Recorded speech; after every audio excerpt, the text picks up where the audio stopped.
So the seventh area I didn't mention before the break is what is called analytical meditation or contemplation from the Lamrim literature of the Geluk tradition of Tibetan Buddhism.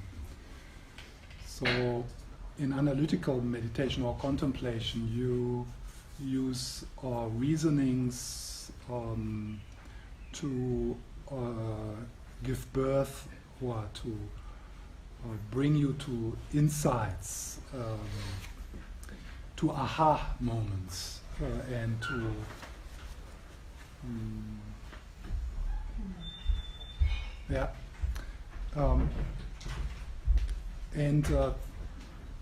one of the really, really important analytical meditation, which I now want to lead, is to reflect upon death, to reflect on the fact that you're going to die soon. And of course we all know that, yeah. It's just that somehow it's not in our belly, it's not there in our awareness. So to become passionate about your path, to become passionate about using this precious human life in a good way, you need to contemplate death. Because otherwise you think, I can do it later, or you even have a sense that you have a long time, yeah? Long time to play computer games and watch Netflix. Long time. And all the Netflix we have watched, it's not going to help us. It's not. You're not going to remember. It's irrelevant. It's completely irrelevant. So contemplating death can bring a certain urgency into this present moment, and can bring you to this important question: what is my life about? What is really important? What does really matter? And also contemplating death can help you to be a bit courageous and not to live too much in compromise. So it helps you to, it can encourage you to be more authentic. And letting go of activities or jobs or relationships which are not, which are stale or harmful, or which are a kind of prison, and you just stay there because you're shit scared to make a step out of an unbearable situation.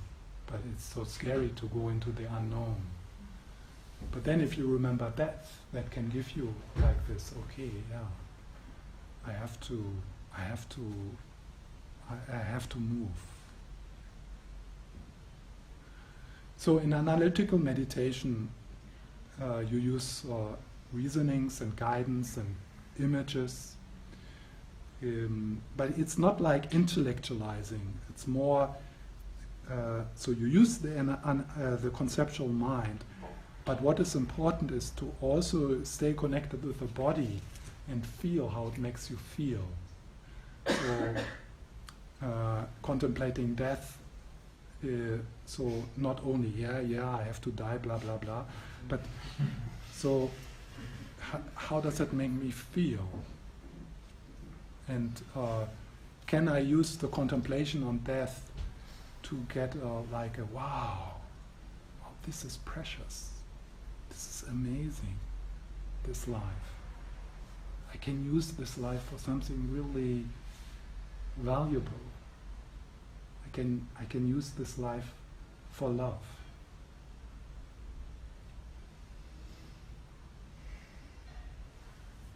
So it's empowering. It can be empowering. Because we have a strange relationship to death and dying, and it seems to be like this big thing, as if it's something special. But so sometimes when we do the contemplation on death, it's kind of rather scary or sad, and that's fine. So if feelings like this arise, so it's not that you do it wrong or that then you shouldn't do it. It's just then something you might need to work through.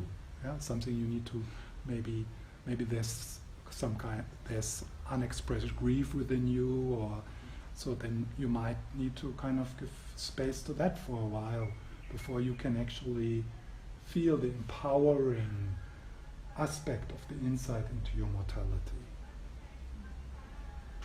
So I will guide along, and you follow me, and just notice what happens within you when I say a few things. And I will probably ask some questions, so kind of gentle questions, and then you can feel, and then you can see if this would be something helpful. I have a guided meditation also on SoundCloud. It's called Celebrating Life by Contemplating Death, so you can do it again. And I will kind of loosely follow a traditional way to do this, and then this is called the 9-point death meditation, in case you want to Google it. So in case you would like to have a bit of a structure for a contemplation on death. So let's take a few moments again to settle and reconnect with the body.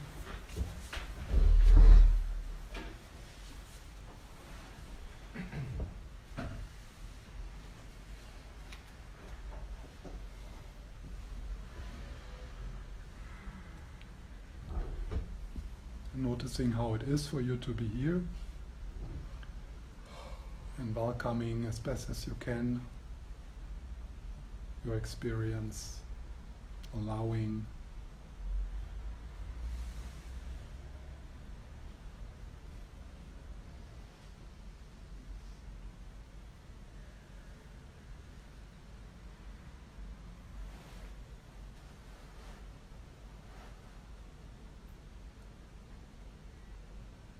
And then during the analytical process, you stay connected a bit with the breath and with the body.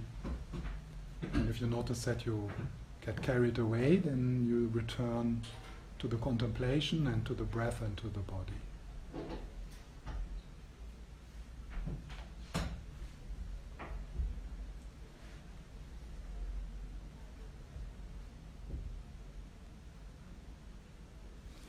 So the first point is death is certain.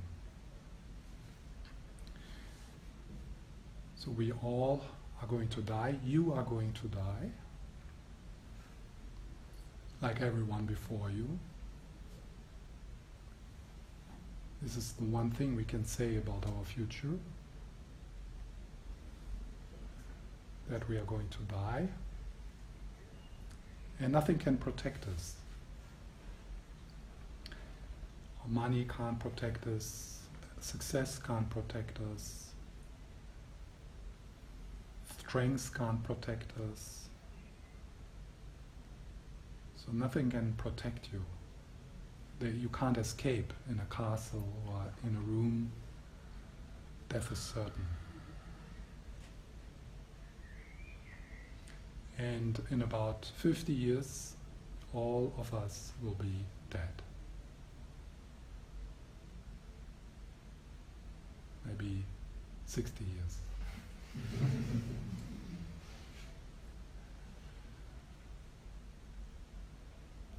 Youth is no protection. That I'm younger than my mother does not mean that I'm going to die after her, even if she's sick.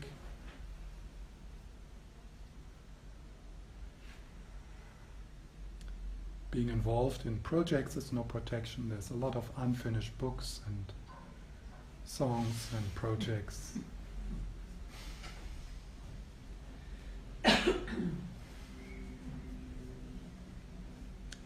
And the ways to die are manifold and bizarre. You can die everywhere, even in the places where you feel most safe.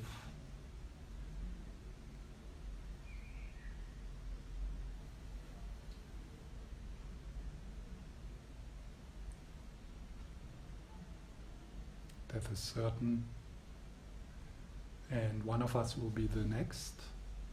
We don't know who, but it will be quite soon, since there's quite a lot of people. And then the next one.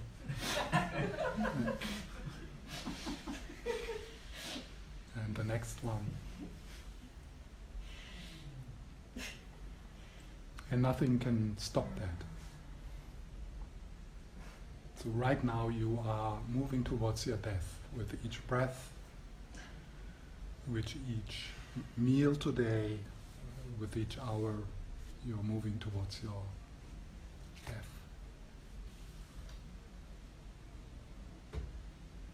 Everyone died, even the Buddha, Jesus, the most powerful man, the most wise woman, they all died.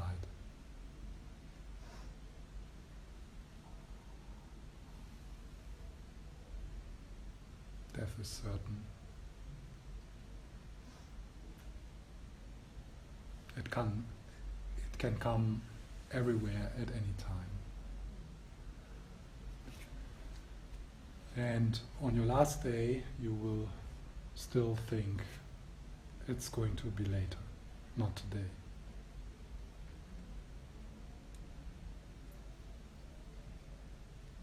So if you feel like, I should have an intuition about it,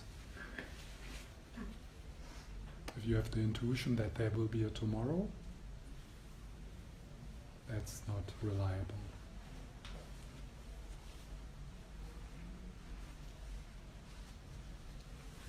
So that's some of the points,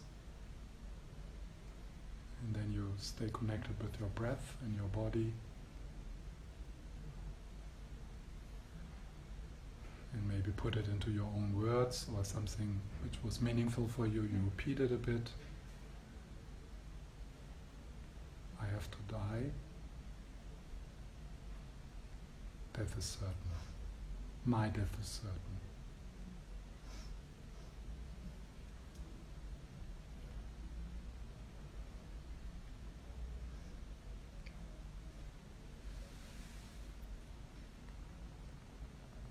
With each breath, I move closer to my death.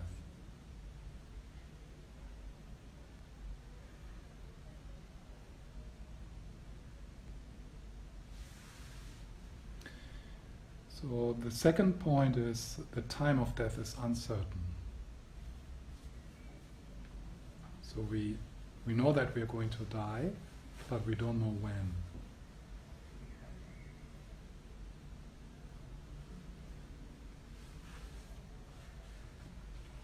Time of death is uncertain.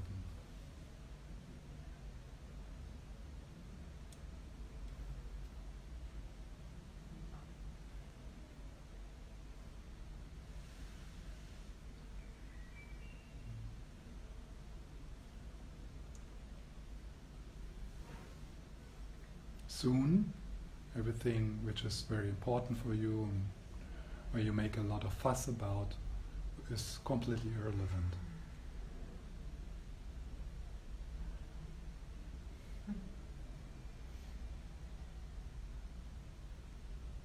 If you got that job or that girl, or it's irrelevant.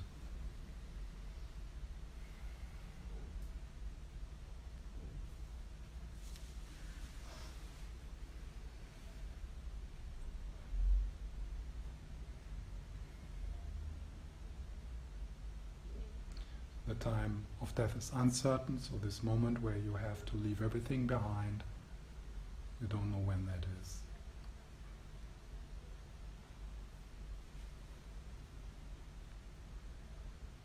It can be tonight.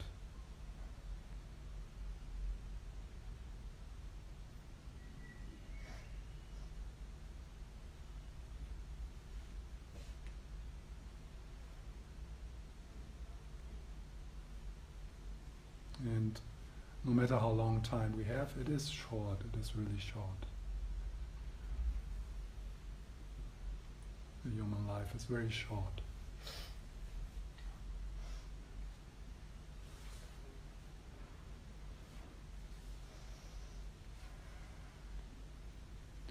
So you stay connected with the body, with the breath.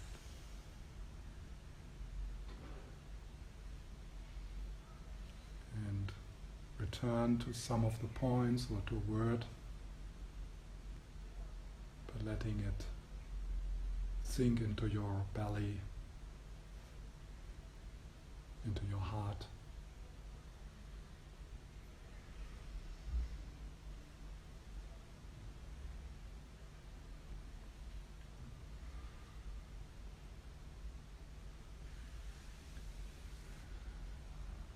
And then the third point is that only your capacity to love will support you through the death process.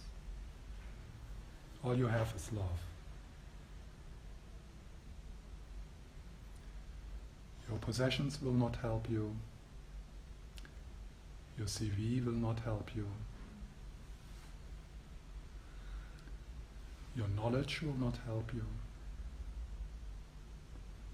Your friends will not help you. Your children will not help you. You have to go alone. You can't take anything with you and nobody. You're on your own.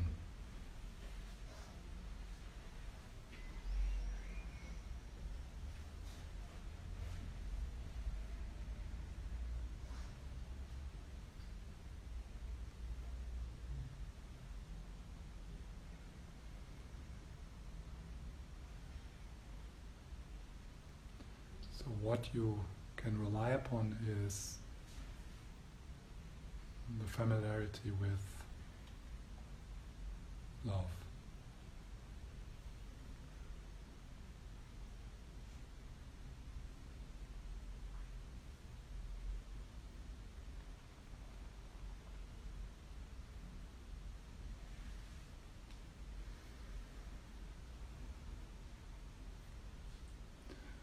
So death is certain, the time of death is uncertain.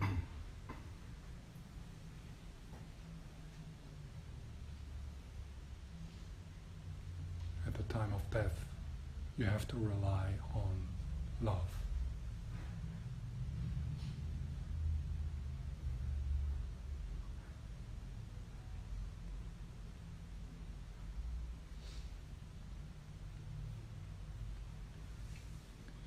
So knowing that you're going to die soon,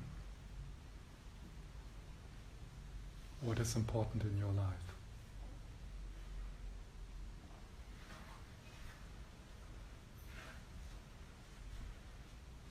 Where do you hold back?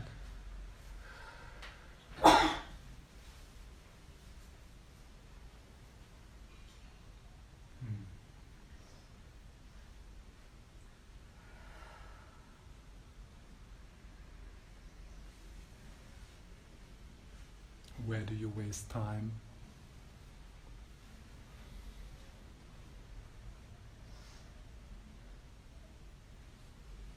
How do you want to use this precious wild life?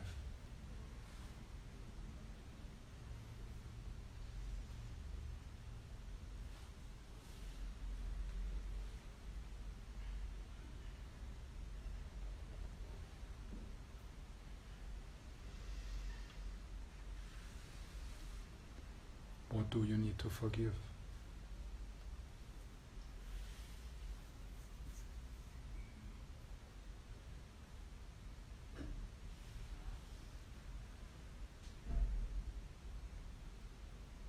What is your life about?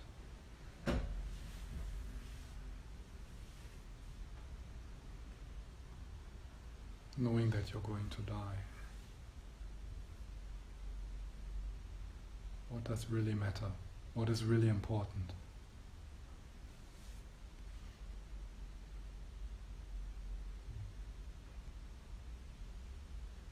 What is your song, your poem, your novel, your gift.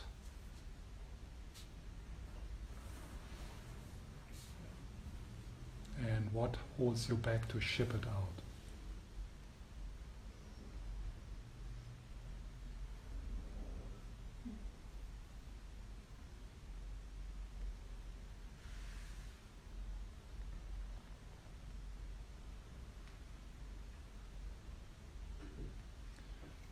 So it's being connected, staying connected with your breath and your body, or feeling the aliveness of this moment.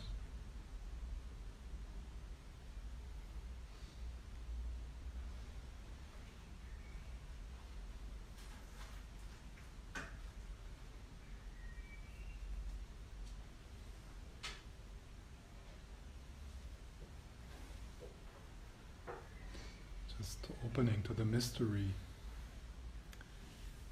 and how awesome a simple moment like this is.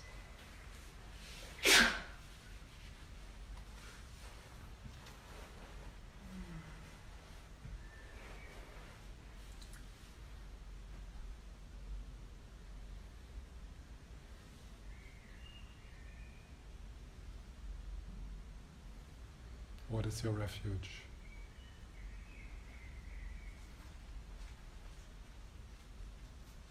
What do you want to turn to at the time of death?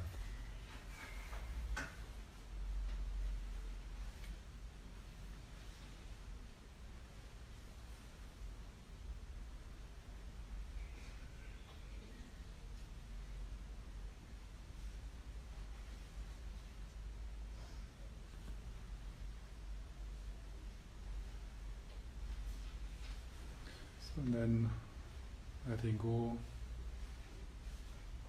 of that conceptual level and just resting in what is for you.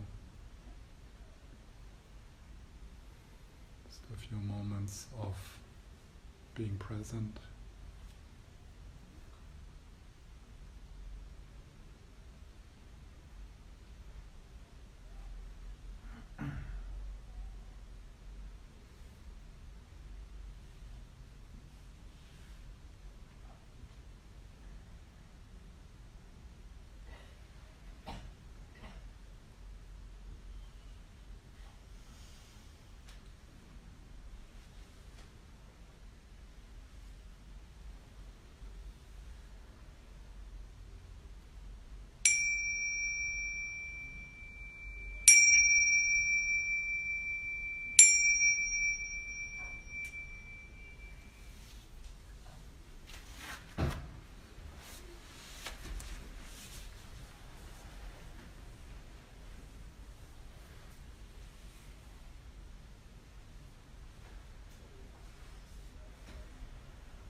I know that all of you have the capacity to die without regret.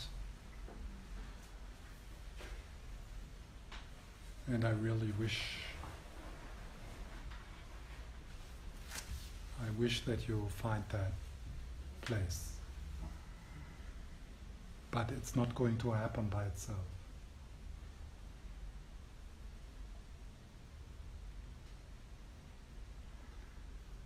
Maisha says, for a mature practitioner, dying is like going home.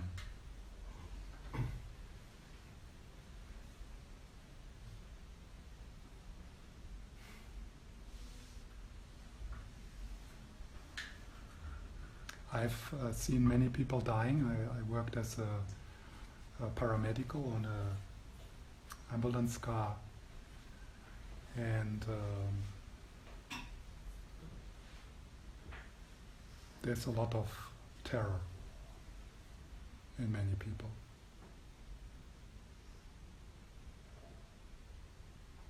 And it does not have to be like this for you. Make a plan. train that plan.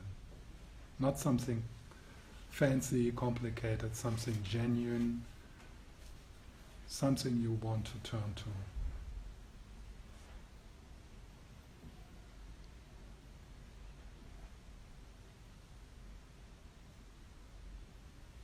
And start today.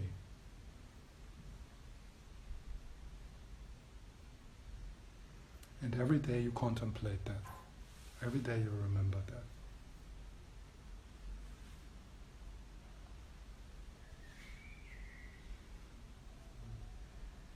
Could be something like in the morning. Maybe today is my last day.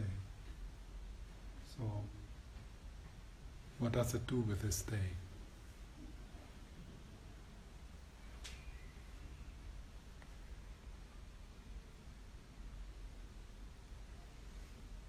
It's really very rich to remember that.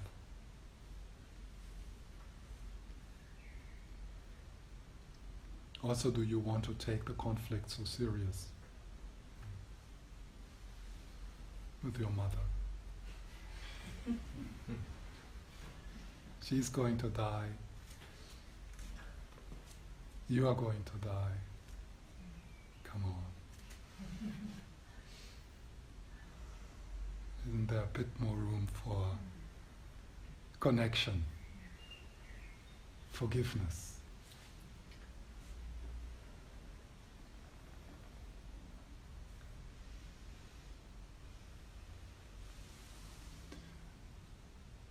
Also, if you have an unfinished poem, just post it.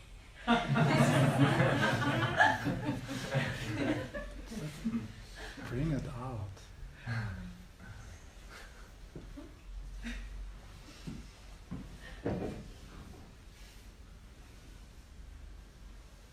Just put it out there. Sing.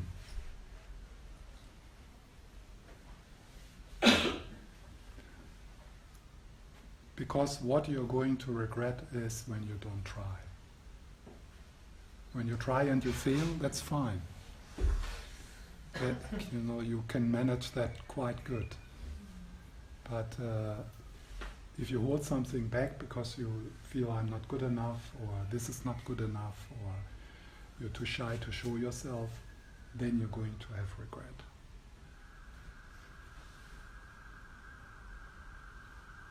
And even if it's only read by one person, your poem, it's not about, becoming famous or, but sharing your gift, sharing what you have to say or to give or to do.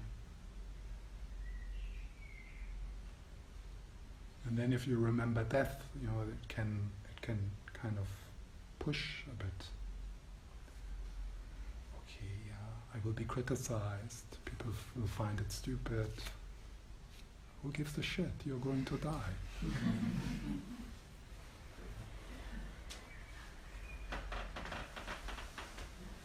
Okay, so any question? It's not so much a time left, but just when you talk about short question. Yes, the intensity that comes from contemplating that we are not here forever can also, I feel it myself, can be blocking, so that I sometimes feel, and I've actually felt that like an adult, young adult, being very intense, about death and every day, and living very intensely, but not actually wanting to make a career, because I always felt that, this could be my last day, and short question. For that reason, I thought, this intensity can make you be better in living in the now, but it can also make difficult to do things, on a yes. What do you call it? I get your question. In this society, and so if you become unstable and do this and this because you want to do a lot of things in your life before you die, so it can also be problematic. But when you transcend death, I think then you become into some kind of eternity, the eternal self, and you abide in that, then it works, I think, much better. So what is the question? The dilemma Yeah. in the intensity about Yes. things. So this is it's an important point. I mentioned skillful means. So these reflections, they are a skillful means, and they are meant to lighten you up, to empower you. But if the opposite happens, then you don't take that medicine. So then you change it, or you put it aside for a while. For example, with death, contemplating death, if you are not deeply connected with precious human life and Buddha nature and your potential, then contemplating death might get you scared, yeah, because you are identified with that which is going to die. A Tibetan is not identified with that which is going to die. Not, I mean, still experiential, yes, but conceptually. So then it would be time, so if you feel that an analytical meditation is making you tense and is kind of draining you and makes you scared, okay, then you put it aside, and then you use other skillful means which are empowering for you. And one would be the precious human life, contemplating,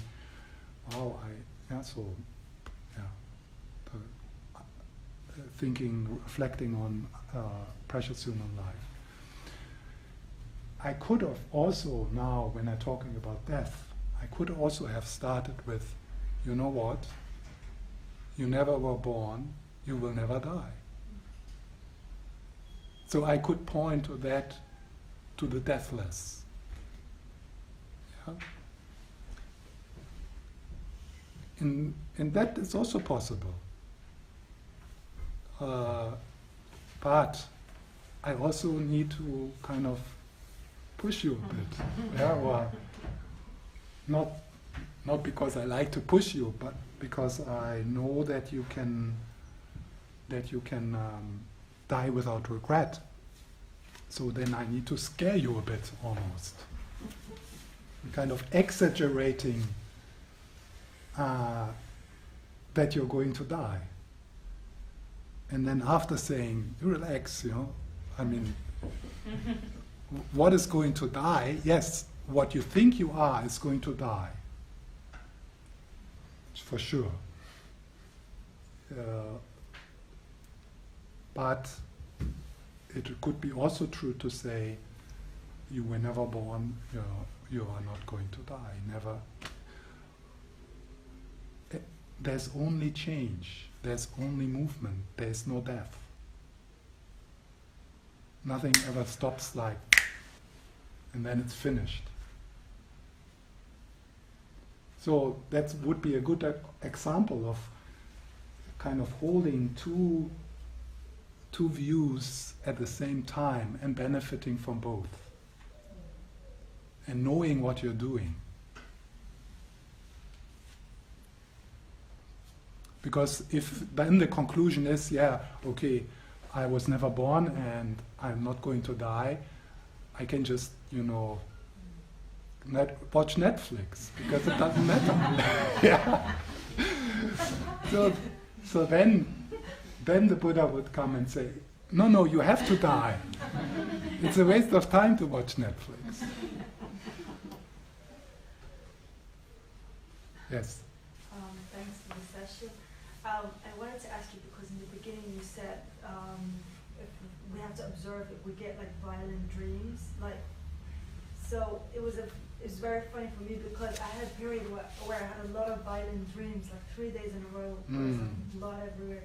So you said observe it, and then, but my question is what to do with it. Now I know I have it, what am I supposed to do? Yeah.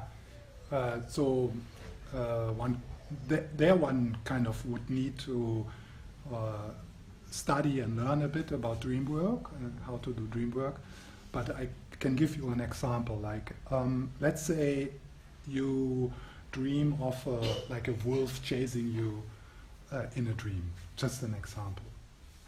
So one way to look at this dream is to see all the characters and places and feelings in the dream as aspects of your own being, of your own consciousness. Yeah? So one way to work with that is to become the wolf, to feel the wolf, to move like a wolf, to be the wolf. And with that, just to like start to integrate that energy again, get to know it, and get to feel the resource in it. Because violence is in a way something horrible, but it has also a lot of life's power and clarity and firmness in it. So in that way, by becoming the wolf, you would get to know that energy, and that does not mean you would want to act like the wolf in your dream acts, but it could be a sign of your unconscious. Hey, you're not just that nice little girl, you have also a wolf inside, and it's time to kick that ass. Yeah? There's a lot of blood. There is a whole thing. Yes, but so if you don't do that, if you don't embody the wolf and be curious about the wolf and integrate the wolf, then the wolf will flare up inappropriately and take you over and be actually the violent wolf. That makes sense. Yeah. So similar is also when you notice aspects in other people which trigger you. You could do a bit the same, like you kind of, arrogance. Yeah. So you see, let's say you have 3 really arrogant people in your life. It's a good, it's a good moment to think about what's going on here. Yeah. So then it would be, to take time and be arrogance and feel it and notice it and own it. And not more. I mean, not like finding antidotes or something like this. So just feel it and then see what happens. The same is also, of course, true when you have a dream of the Dalai Lama. So the Dalai Lama in your dream is a symbolic representation of your Buddha nature. So by embodying the Dalai Lama you have in your dream, it's also one way to make contact with that inner Dalai Lama, with your Buddha nature, and embody it and feel how it feels. Okay, thank you. Yes, I see I need to make more space for questions. There's always room for improvement. Yes, just some advertising. So I will come back in September, 5th of September or something like that, and then every second week. I will also, there will be the second part of the Shantideva course, which is, in that course we read the Bodhisattva, Shantideva's books about the Bodhisattva ways of life. And it's that's like the bodhicitta section. So warm-heartedness, embodying bodhicitta, the awakened heart. And you can join. So we did 1 semester, but so we have reached the 5th chapter, but it's fine. You can just join if you want. And that course is 2 Saturdays teaching in Copenhagen here, and 6 online meetings, video conference meetings. So, and you will find the information on Facebook and maybe on the website at one point, or on my website. And then next week, Venerable Mary will come and teach about the first point I mentioned, and that's cultivation of focused awareness, or shamatha. So that's helpful for everyone. So no matter what kind of tradition you come from or what your kind of spiritual home is, the teachings within the Goluk tradition around shamatha are very precise and very helpful, 9 stages. So it's good. It's a good thing to attend. Thank you very much for your attention. Good luck. And maybe see you again.